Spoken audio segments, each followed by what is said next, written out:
പവിത്രത്തിൻ്റെ പുതിയൊരു പ്രോമോയിലേക്ക് ഏവർക്കും സ്വാഗതം. വേദ വിക്രമിനോട് പറയുകയാണ്, ദേ അച്ഛനെ വിളിക്കരുത് കേട്ടോ. ഇത് കേട്ട് വിക്രം പറയുന്നുണ്ട്, വിളിച്ചാ നീ എന്ത് ചെയ്യും? അറിയണോ? ഒന്നുകൂടെ വിളിക്ക് എന്ന് വേദ പറയുന്നുണ്ട്. അത് പിന്നെ അച്ഛനെന്നല്ലേ വിളിച്ചുള്ളൂ, തന്തയെന്ന് വിളിച്ചാലല്ലേ കുഴപ്പമുള്ളൂ.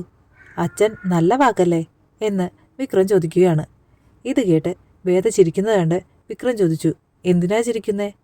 ആ പഴയ വിക്രമാദിത്യനും വേതാളവും ആവുന്നുണ്ടോ എന്ന് നോക്കിയതാ എന്ന് വേദ വിക്രമിനോട് പറയുന്നുണ്ട്.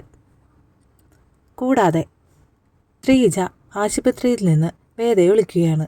ഞാനൊരു കാര്യം ചോദിച്ചാൽ വേദ സത്യം പറയണം. വിക്രം എവിടെയാണെന്ന് വേദയ്ക്ക് വല്ല അറിവുമുണ്ടോ എന്ന് ശ്രീജ ചോദിക്കുന്നുണ്ട്. പിന്നീട് ആശുപത്രിയിലെത്തി വേദ കമലയെ കാണുന്നതും കമലയുമായി സംസാരിക്കുന്നതാണ് കാണിക്കുന്നത്.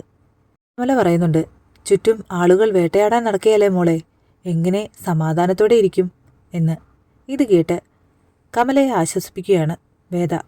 അമ്മ സമാധാനത്തോടെ ഇരിക്കെ, ഒരു വേട്ടക്കാരനും വിക്രത്തെ ഞാൻ വിട്ടുകൊടുക്കില്ല, വിക്രം എൻ്റെ കൂടെയുണ്ട്. ഇത് പറയുമ്പോൾ വേദയെ കമല ചേർത്ത് പിടിച്ച് കരയുകയാണ്. എവിടെയോ പോകും വഴി ദർശനും വേദയും വഴിയരികിൽ നിന്ന് കരിക്കു കുടിക്കുന്നത് ശങ്കരൻ കാറിലിരുന്ന് കാണുകയാണ്. അപ്പോൾ അടുത്ത എപ്പിസോഡിനായി നമുക്ക് കാത്തിരിക്കാം. അതുവരേക്കും ബായ്.